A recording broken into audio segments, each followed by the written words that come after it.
You guys are not going to believe what somebody just said about Coach Prime and the Colorado Buffaloes. You're not going to believe what I just saw online.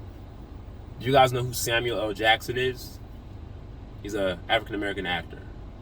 Just to let you guys know that I'm not the only one, quote unquote, hating on Colorado and Coach Prime. I'm not hating on them. I speak about things that I'm passionate about. Yes, I'm a bandwagon fan. I never cared about Colorado until Coach Prime came there. I liked the story. See, we are people, we are human beings, and we latch ourselves to stories that hold an epic tale within the story. What do I mean by an epic tale within the story? This is one of those stories that has the consideration or the foresight of something that's going to be great. Let me explain what I mean by that.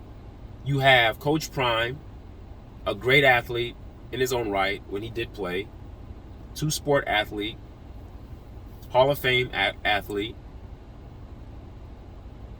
Super Bowl champion, and he has a son. His son has greatness written on him as well.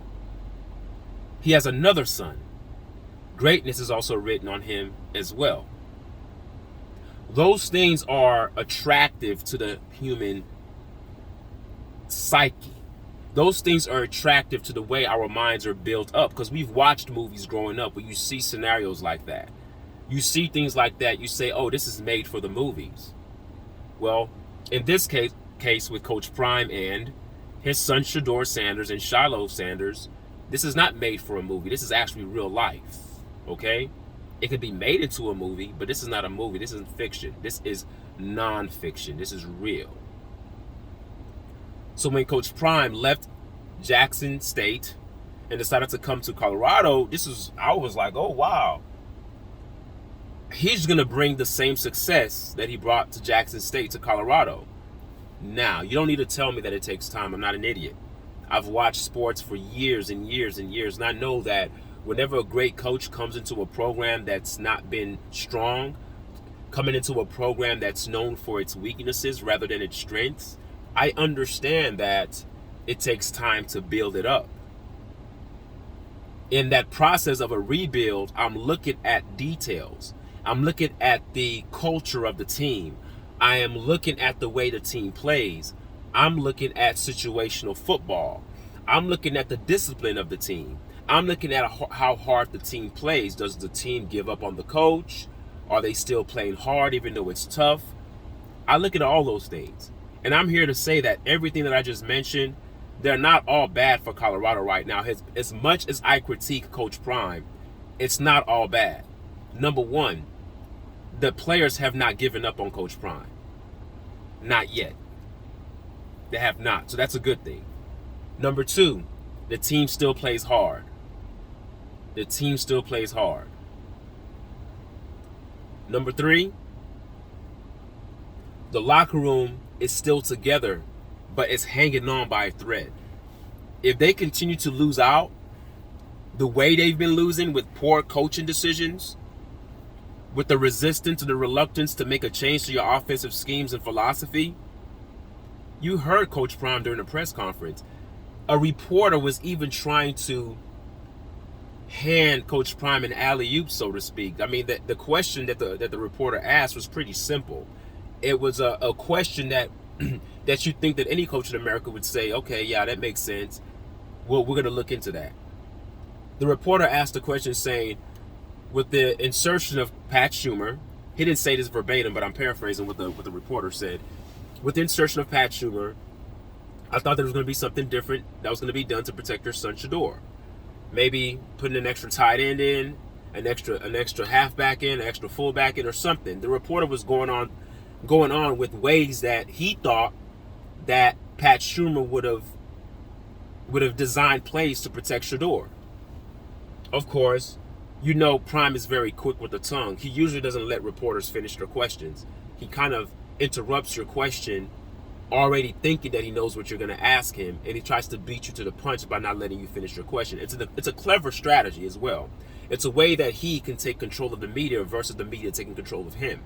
So it's not necessarily a bad or a good thing. I'm just pointing out something that Prime does. I know people like to say every time I say something about Prime, I'm being negative. I'm not being negative. I'm just calling out what I see him doing in press conferences. He does cut off reporters a lot.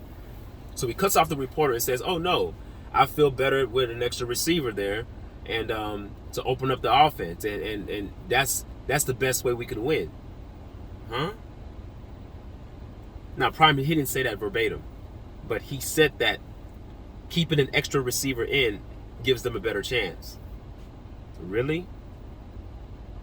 What games have you been watching, Coach Prime? You're the coach of the team. You think that keeping an extra receiver, you don't think that having an extra tight end in there to kind of chip block to give your son extra time to throw the ball isn't going to be helpful? You think that remaining on this course and remaining on this path is going to manifest a better trajectory? You think that with your son taking all these hits, you're going to continue to feel in your mind that doing the same thing is going to all of a sudden bring a different result? So you see why I get frustrated, folks. It's the arrogance. It's the lack of humility. We understand it's his first year. I wouldn't care if, listen, they're 4-5 right now. It's the way that they're 4-5 that upsets me. It's not that they're 4-5 that upsets me.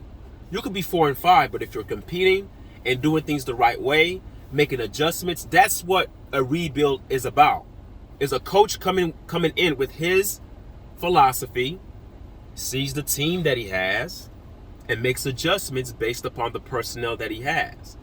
No matter how well you think of your Louis luggage, college football has spoken to you, Coach Prime. Your team is not that talented enough to just run through people and outscore people. It's not, you can't have a shootout. As a matter of fact, for the last couple of games, your scoring is very low. You had, how many points did you have? Oh, you had Stanford, you had 9. This game, I think you had 16 or 17 points, and that was late towards the end. You're not scoring points the way you think you should, Coach Prime. So it's very important that you change the philosophy of your team, which will actually enable your son to have more time to actually throw the ball to score more. So everyone in America is talking about that decision by Coach Prime before halftime. Rather than just running the ball and running out the clock, because of his arrogance, I keep going back to his arrogance. It's not confidence, folks, because confidence comes with a degree of logic that's mingled in with that confidence. I can be confident. It doesn't mean that I lose common sense and do things that are hazardous to my health. I can be confident in my abilities. It doesn't mean that I'm going to go face something that I know is going to destroy me. But when you're arrogant, you don't even factor in the ramifications of your actions. You don't even factor in the consequences of your actions, because you're so honed in and arrogant in your belief system that no matter what happens, this has to work.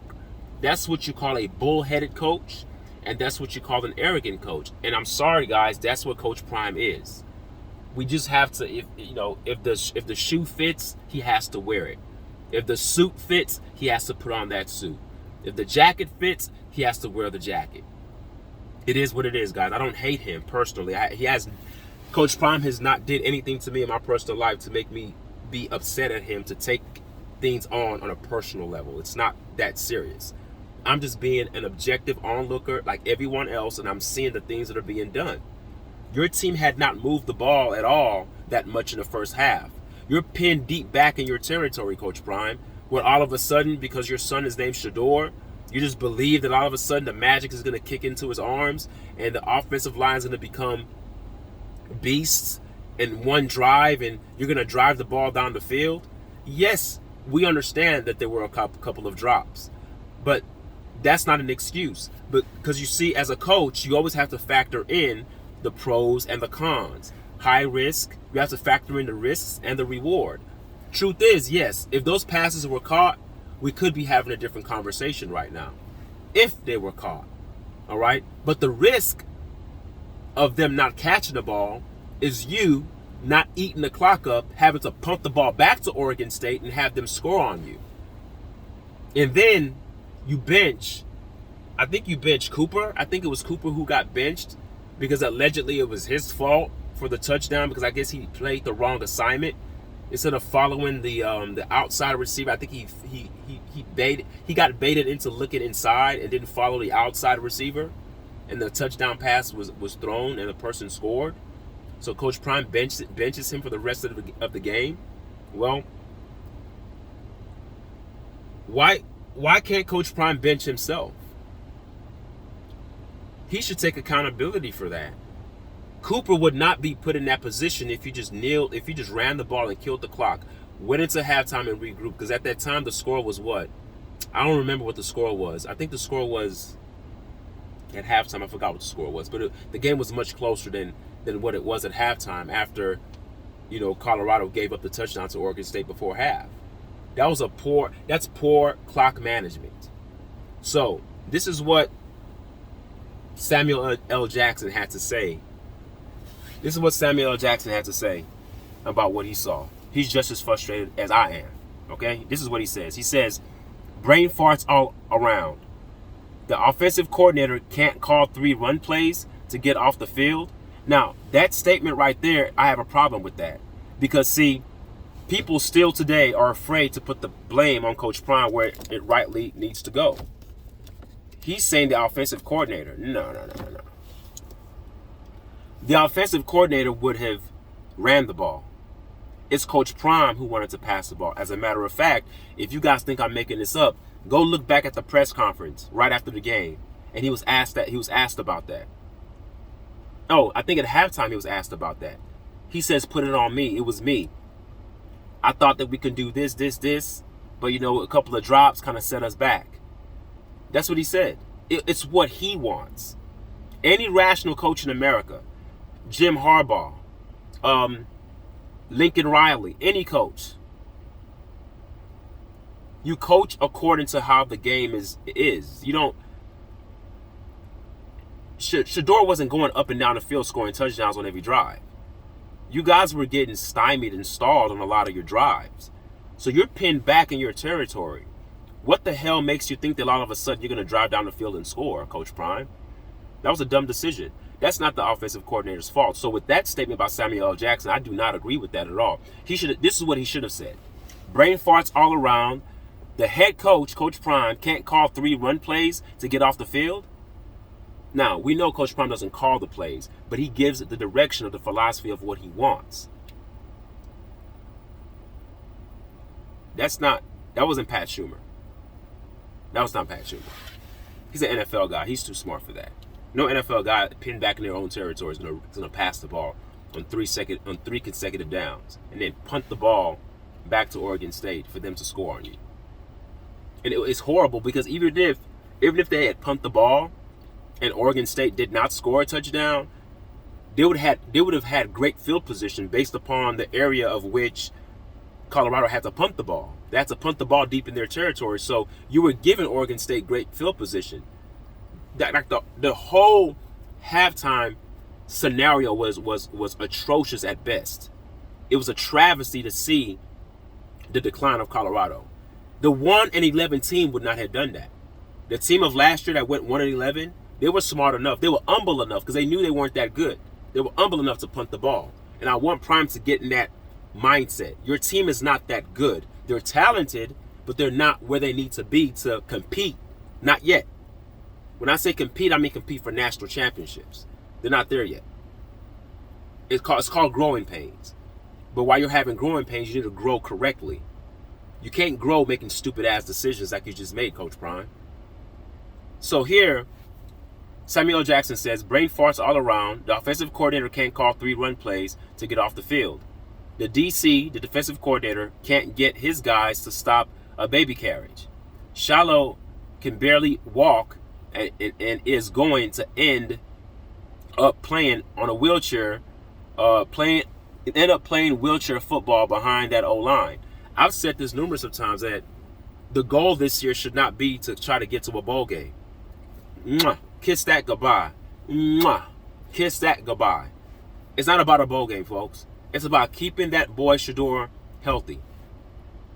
Because he's limping. I told you guys when he left at the end of the third quarter, he went to go get another painkiller injection and came back. Because you notice his limp kind of subsided and went away. It wasn't as bad. The boy's beat up. We're only 9 games in. We still have 3 more games left, I believe. So 3 more games of punishment. Let's hope he's standing at the end of the season. We all see the same thing, guys. Everyone sees it. The fact he's making a wheelchair reference lets you know that we all know that the boy is getting beat the hell up. The amount of hits it's taken. This is why a person like Jason Whitlock used the term coaching malpractice. And you guys beat him up saying that he's a hater of Coach. He's not a hater of Coach Prime. He's the ear of objectivity. Because see, while a lot of us are being emotionally swayed by the allure and the entertainment value that Coach Prime brings, and trust me, I get it, it's great. But there needs to be a voice of reason that comes in and inserts objectivity, regardless of race. I don't care if Whitlock is black or white. I hate this thing where if you're a black person, you can't speak and critique another black person. That's ridiculous. Actually, speaking and critiquing is how we get better. We improve off of critique.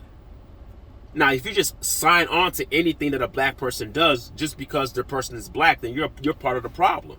How can our race evolve if we're not critiquing each other? It's not called hate. It's called critique. We all have degrees and standards of measurements in which we measure people by. Some people's are lower, some people's are higher. It's just in my case, in Jason Whitlock's case, ours is a little bit higher. We don't have a low degree of measurement. Our measurement is high, and we're going to hold people to that high standard like we hold ourselves to a high standard. So when I see those things being done, I speak out against it. All right? So he continues. He says this. He says that Shiloh could barely walk and is going to end up playing on a wheelchair. I think what he meant to say is Shador. I think he mixed up because Shiloh's not the one limping. He meant to say Shador because Shiloh's not limping. It's Shador. Oh, so yeah, Shador can barely walk and is going to end up playing wheelchair football behind that O-line. My rage is better served watching villains in a good Bollywood movie. Shamshara, here I come. No more Buffalo tonight. No more Buff Ball tonight. So he's done. He doesn't want to watch anymore. Not that night. But I stayed up and watched the whole game. I follow them. I'm not going, listen, guys. I speak about things I'm passionate about. So don't misconstrue my speaking on hating. I don't do that. That's low vibrational output. I'm not hating. I'm critiquing. I'm calling out things that you guys see too. Some of you guys just don't want to say it because you're afraid that, I'm giving up. You're not giving up on him. You owe yourself as a sentient being, as a conscious-minded person, as a person that has a brain. You owe it to yourself to be true to yourself. Do not violate your conscience to appease your emotion. You speak truth to your conscience. You actually acquiesce to your conscience. You acquiesce to your awareness. When I say conscience, I mean awareness. You are aware that decision before halftime was an idiotic decision. And you are aware that Coach Prime is the head coach, not the offensive coordinator. He's the head coach. He makes the call on crucial situations. For instance, if the team scores a touchdown, it's up to the coach to say we're going to go for 1 or we're going to go for a 2-point conversion. It's not up to the offensive coordinator. And Coach Prime, out of his own mouth, even said it's on me. Now, what you guys do who are apologists for Coach Prime, you know what you guys would say? Well, no, he knows it's Coach Pat Schumer's fault. He's just taking one for the team. He doesn't want to throw any of his coaches under the bus. Nah, he's already thrown his coaches under the bus. The demotion of Sean Lewis was throwing Sean Lewis under the bus. Oh, Coach Prime would throw you under the bus quickly. He did it to his offensive linemen. He does it every week. All right? So there you go, guys. Even Samuel Jackson is pissed off.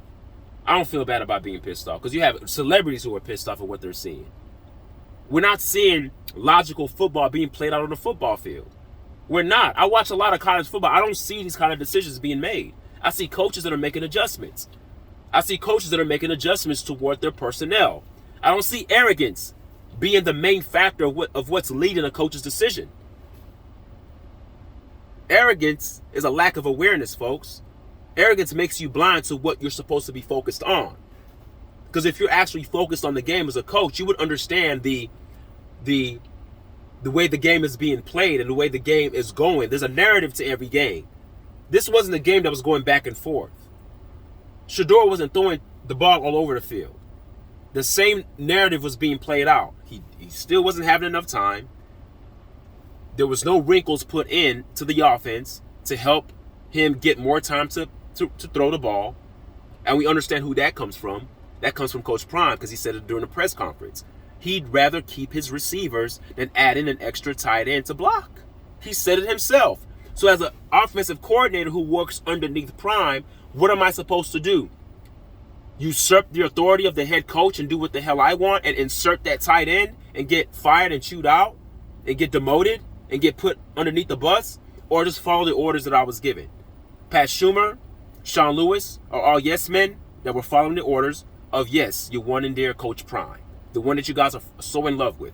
That's the one. And eventually you guys will see it. By the time the season is over, you guys will come around and see the things the way I've been saying them for every video that I've made. Well, not every. Lately. Because at first, I was on Prime as for being a great agent for Colorado. A great coach for Colorado.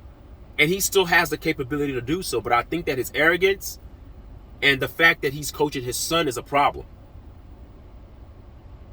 It's a problem.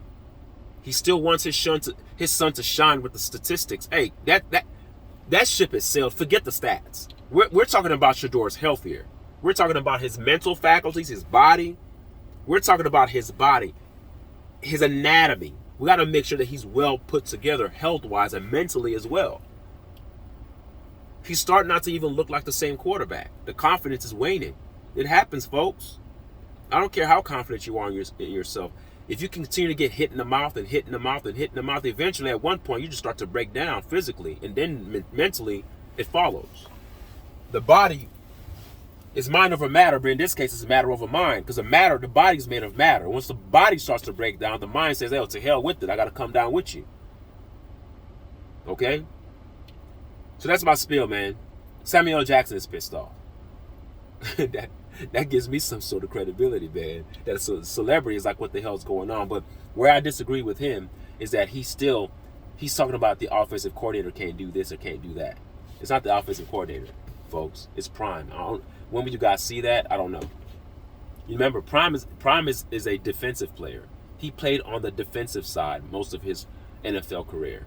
So he's not even an offensive coach. But because he has an agenda, he thinks that you can just plug in players and do whatever you want. He doesn't know that there's a scheme that's involved in it. And I think he knows that, and I know he knows that, but for some reason the arrogance and the lack of humility seeps in. It's true, guys. A lot of the times you guys ask questions, why would he do that?